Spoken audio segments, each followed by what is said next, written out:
Assalamualaikum warahmatullahi wabarakatuh. Alhamdulillahirabbil alamin. Wassalatu wassalam asrofi anbiya'i wa mursalin wa ala alihi washabihi ajmain. Amma ba'du.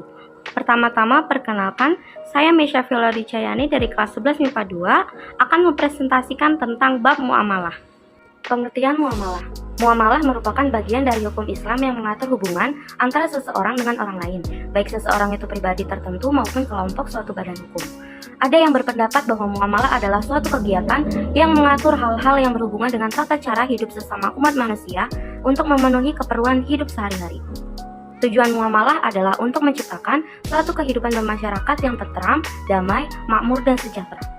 Hal ini juga tercantum di dalam Al-Quran Surah Al-Maidah ayat 2 yang berbunyi, "Dan tolong menolonglah kamu dalam mengerjakan kebajikan dan takwa, dan jangan tolong menolong dalam berbuat dosa dan pelanggaran." Jenis muamalah dalam Islam yaitu yang pertama muamalah jual beli, itu kesepakatan tukar menukar benda untuk dimiliki selamanya.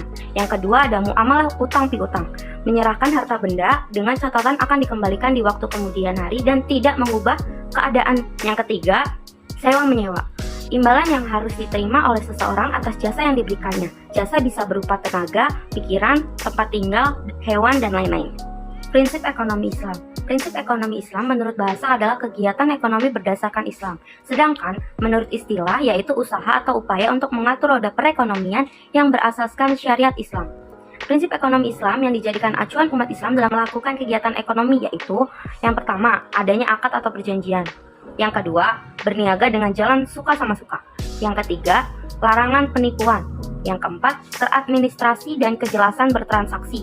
Yang kelima, dilakukan secara profesional dan terencana. Tujuan prinsip ekonomi Islam sendiri ada 4. Yang pertama, agar manusia dapat mencapai kesejahteraan di dunia dan di akhirat. Yang kedua, agar manusia dapat melakukan kegiatan ekonomi secara islami. Yang ketiga, agar saling memberikan manfaat kepada sesamanya. Yang keempat, supaya manusia melakukan kegiatan ekonomi yang dapat menyelamatkan agama, akal, jiwa, harta, dan keturunan. Hukum pelaksanaan ekonomi Islam itu halal. Yang pertama karena proses memperolehnya, dan yang kedua karena jenis pekerjaannya. Dalil Al-Quran prinsip ekonomi Islam terdapat dalam Quran Surat An-Nisa ayat 29 yang berbunyi, "Wahai orang-orang yang beriman, janganlah kamu saling memakan harta sesamamu dengan jalan yang batil, tidak benar, kecuali dalam perdagangan yang berlaku atas dasar suka sama suka di antara kamu. Dan janganlah kamu membunuh dirimu, sungguh Allah Maha Penyayang kepadamu." Jual beli. Kegiatan jual beli sudah dilakukan oleh orang-orang yang terdahulu. Akan tetapi, pada zaman dahulu melakukan jual beli dengan cara tukar barang. Menurut hukum Islam, kegiatan ini boleh dilakukan dan tidak haram jika dalam pelaksanaannya benar dan sesuai ajaran Islam. Jual beli berasal dari bahasa Arab, ba'a dan yabi'i, artinya memiliki dan membeli. Kata ini aslinya dari kata al-ba'i, artinya dua orang melakukan akad untuk mengambil dan memberikan sesuatu. Pengertian jual beli menurut istilah yaitu proses tukar menukar barang untuk memiliki dan memberi kepemilikan sesuai syarat dan rukun tertentu. Syarat atau rukun jual beli. Yang pertama akid, penjual atau pembeli. Syaratnya yang pertama balik, berakal, berkeinginan sendiri, dan bukan orang terhajru. Yang kedua ada sikat atau ijab dan kabul. Ijab merupakan ikrar penjual, qabul merupakan ikrar pembeli. Ketiga ada ma'qud alaih atau barang yang diperjualbelikan. Syaratnya itu harus barang milik sendiri, barang dapat diserah terima, barang suci, barang bermanfaat, dan barang beridentifikasi. Dalil tentang jual beli terdapat di dalam Quran Surat Al-Baqarah ayat 198 yang berbunyi, "Bukanlah suatu dosa bagimu mencari karunia dari Tuhanmu. Maka apabila kamu bertolak dari Arafah, berzikirlah kepada Allah di Masy'aril Haram, dan berzikirlah kepadanya sebagaimana Dia telah memberi petunjuk kepadamu, sekalipun sebelumnya kamu benar-benar termasuk orang yang tidak tahu." Lalu ada khiyar, atau yang biasa kita kenal negosiasi.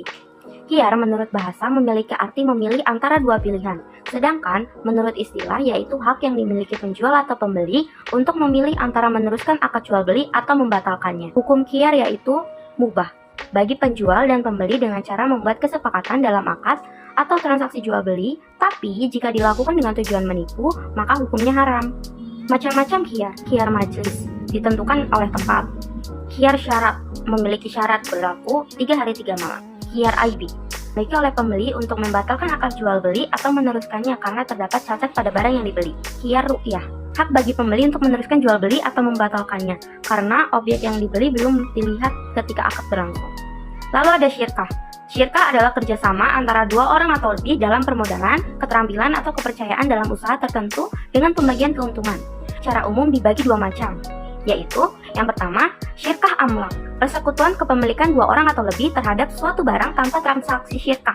Kedua, syirkah uqud, suatu transaksi yang dilakukan oleh dua orang atau lebih yang saling bersepakat melakukan kerjasama usaha untuk mencari keuntungan. Rukun syirkah yang pertama, sikat, lafaz akad. Yang kedua, orang, pihak yang mengadakan. Syarat harus kehendak sendiri, balik, dan berakal. Yang ketiga, pokok pekerjaan, bidang usaha yang dijalankan. Adapun syarat syirkah yaitu yang pertama, syirkah dilaksanakan dengan modal uang tunai. Yang kedua, dua orang atau lebih berserikat menyerahkan modal, mencampurkan antara harta benda anggota serikat, dan mereka bersepakat dalam jenis dan macam perusahaannya. Yang ketiga, dua orang atau lebih mencampurkan kedua hartanya sehingga tidak dapat dibedakan satu dari yang lainnya. Yang keempat, keuntungan dan kerugian diatur dengan perbandingan modal harta serikat yang diberikan. Lalu ada riba dan bunga. Riba secara bahasa bermakna zidayah atau tambahan.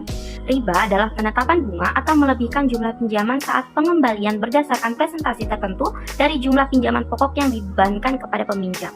Macam-macam riba. Secara garis besar, riba dikelompokkan menjadi dua.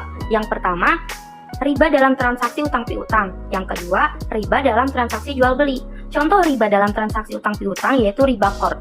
Lalu riba jahiliyah. Ada juga contoh dari riba transaksi jual beli. Yang pertama riba fadl. Lalu yang kedua riba nasiah. Dalil tentang riba dan bunga terdapat dalam Quran Surat Ali Imran ayat 130 yang berbunyi, "Wahai orang-orang yang beriman, janganlah kamu memakan riba dengan berlipat ganda, dan bertakwalah kepada Allah agar kamu beruntung." Terakhir ada bank syariah. Perbankan syariah atau perbankan Islam adalah suatu sistem perbankan yang pelaksanaannya berdasarkan syariat Islam. Pembentukan sistem ini berdasarkan adanya larangan dalam agama Islam untuk meminjamkan atau memungut pinjaman pada usaha-usaha yang bersifat haram. Beda pendapat bila disimpulkan ada 3 macam, yaitu pertama haram, bank itu pasti terdapat bunga. Bank tanpa bunga mustahil berkembang. Padahal Islam sendiri melarang sistem bunga. Yang kedua, mubah. Bank di suatu negara merupakan kebutuhan yang tidak bisa dielak, sehingga pelaksanaan bank hukumnya mubah atau boleh. Ketiga, mutasyabihat, diragukan haram atau tidaknya. Karena dilihat dari satu segi bank merupakan kebutuhan mendesak dalam kehidupan masyarakat maupun negara, tetapi dari segi lain sangat sulit. Bank meniadakan bunga, karena itu hukum bank belum jelas antara boleh atau tidak. Sekian presentasi dari saya, kurang lebihnya mohon maaf. Wassalamualaikum warahmatullahi wabarakatuh.